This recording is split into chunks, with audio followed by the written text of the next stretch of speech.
আমরা নাটক দেখলাম, পার্লামেন্টে একটা রুলস অফ প্রসিডিওর আছে, মানা হয়নি।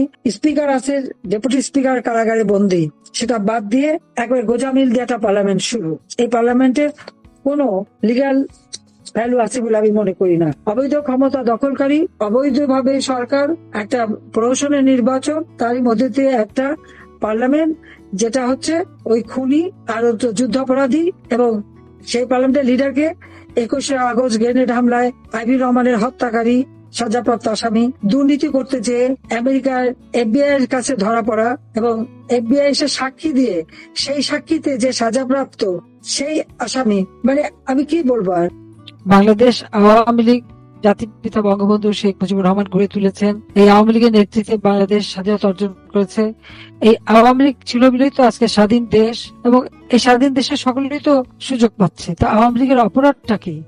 আওয়ামী লীগ করলেই তাদেরকে অত্যাচার করতে হবে? এখানে আমার একটা প্রশ্ন হচ্ছে যে এই যে আমরা প্রতিদিন যে ঘটনাগুলি শুনছি, এ তো সামান্য কিছু।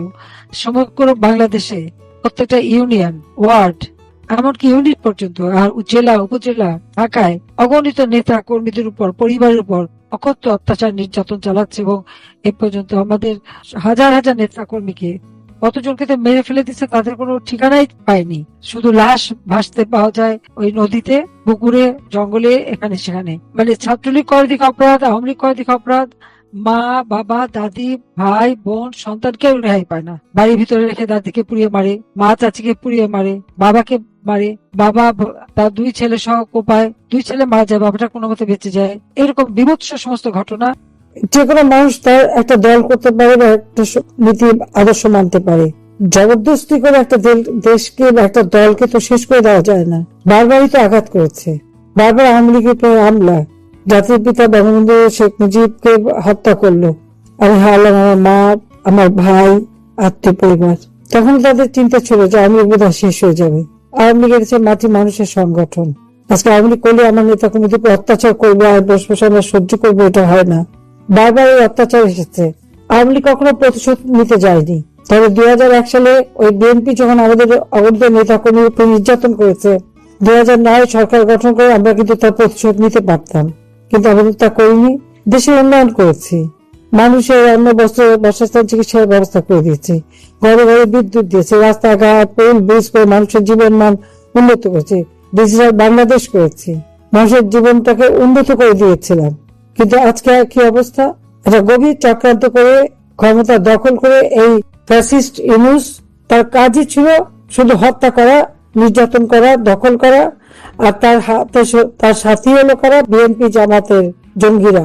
যত সন্ত্রাসী জঙ্গি এবং বিএনপি, ছাত্রদল, শিবির, জামাত, হিজবুত তাহরির, এই সমস্ত জঙ্গি সংগঠন, এরাই হচ্ছে ইউনূসের শক্তি।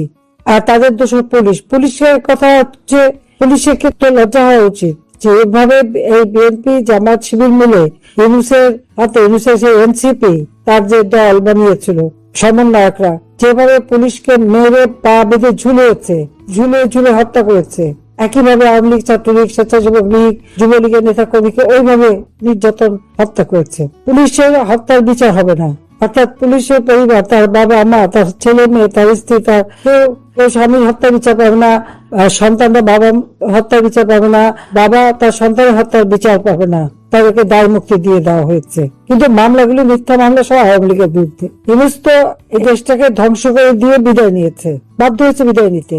আর নির্বাচনের নামে একটা প্রহসন, জনগণের ভোটটা চুরি করে একটা প্রহসন করে ক্ষমতায় বসেছে এখন কে? বিএনপি আর জামাত মিলে। এরা তো এতদিন ইউনূসের ভাড়া কাটতো, এখন তারা ক্ষমতায়। আমরা নাটক দেখলাম, পার্লামেন্টে একটা রুলস অফ প্রসিডিওর আছে, মানা হয়নি। স্পিকার আছে, ডেপুটি স্পিকার কারাগারে বন্দী, সেটা বাদ দিয়ে একবার গোজামিল দিয়ে একটা পার্লামেন্ট শুরু। এই পার্লামেন্টের কোনো লিগ্যাল ভ্যালু আছে বলে আমি মনে করি না। অবৈধ ক্ষমতা দখলকারী, অবৈধভাবে সরকার, একটা প্রহসনের নির্বাচন, তারই মধ্যে দিয়ে একটা পার্লামেন্ট যেটা হচ্ছে ওই খুনি আর যুদ্ধাপরাধী, এবং সেই পার্লামেন্টের লিডারকে 21শে আগস্ট গ্রেনেড হামলায় আইভি রহমানের হত্যাকারী, সাজাপ্রাপ্ত আসামি, দুর্নীতি করতে যেয়ে আমেরিকার FBI এর কাছে ধরা পড়া এবং FBI এসে সাক্ষী দিয়ে সেই সাক্ষীতে যে সাজাপ্রাপ্ত সেই আসামি, মানে আমি কি বলবো আর। তারা মনে করছে দিন এভাবে চলবে, এভাবে চলবে না। আজকে জিনিসের দাম বেড়ে গেছে, মানুষের জীবনে নিরাপত্তা নাই, মানুষের কাজ নাই, ক্রয় ক্ষমতা কমে গেছে, উৎপাদন কমে গেছে, কৃষক শ্রমিক দুর্নীতিবাজ সবাই কষ্টে আছে, ছেলেমেয়েরা লেখাপড়া শিখতে পারে না, হয়তো ইউনিভার্সিটি বন্ধ করে দিয়েছে, বিদ্যুতের অভাব। এই অবস্থা ওই আওয়ামী লীগ থাকতে তো অবস্থা ছিল না। মানুষের ঘরে ঘরে খাবার ছিল, ঘরে আলো ছিল, বিদ্যুৎ ছিল, জীবনে শান্তি ছিল, নিরাপত্তা ছিল। তারপর আওয়ামী লীগ নেতা কর্মীর উপর এত অত্যাচার, এত নির্যাতন। আবার আপনারা যে যেভাবে পারেন আপনাদের যাদের যাদের উপর নির্যাতন হয়েছে আপনারা মামলা দায়ের করে রাখেন। থানা মামলা না নিলে অনলাইনে না হলে রেজিস্ট্রি করে কিন্তু একটা নালিশ করে রেখে দেন, এগুলো হিসাব হবে ইনশাল্লাহ। জানি না আমার বেঁচে থাকার কথা না, কারণ এবারে আন্দোলনের তো লক্ষ্য ছিল আমি আর রেহানা আমাদেরকে মেরে ফেলবে, কারণ বাবা মা সবাইকে হত্যা করে আমি দুজনই বেঁচে ছিলাম। 21 আগস্ট গ্রেনেড হামলায় আমাকে হত্যার চেষ্টা করেছিল খালেদা জিয়া, তারেক জিয়া, তাও বেঁচে গিয়েছিলাম। কোটরিপাড়া 76 কেজি বোমা পুঁতে রেখেছিল, সেখান থেকে বেঁচে গিয়েছে। এরকম বহুবার সরাসরি গুলি অনেক কিছু করেছে, কিন্তু আল্লাহ কেন যে বাঁচিয়ে দেয়, এবারে বোধ হয় বাঁচিয়ে দিয়েছে। এই যে অন্যায়গুলি হচ্ছে আপনাদের উপর, এই অন্যায়ের একটা প্রতিকার করব, যারা অপরাধী তাদের বিচার করব। যেরকম যুদ্ধাপরাধীদের বিচার করেছিলাম, আমার বাবা মা ভাই বোনদের যারা হত্যা করেছিল তাদেরকে দায় মুক্তি দেওয়া হয়েছিল, কিন্তু তাদেরও বিচার করেছে। ইনশাল্লাহ এই বিচার হবে, পুলিশ হত্যার বিচার হবে।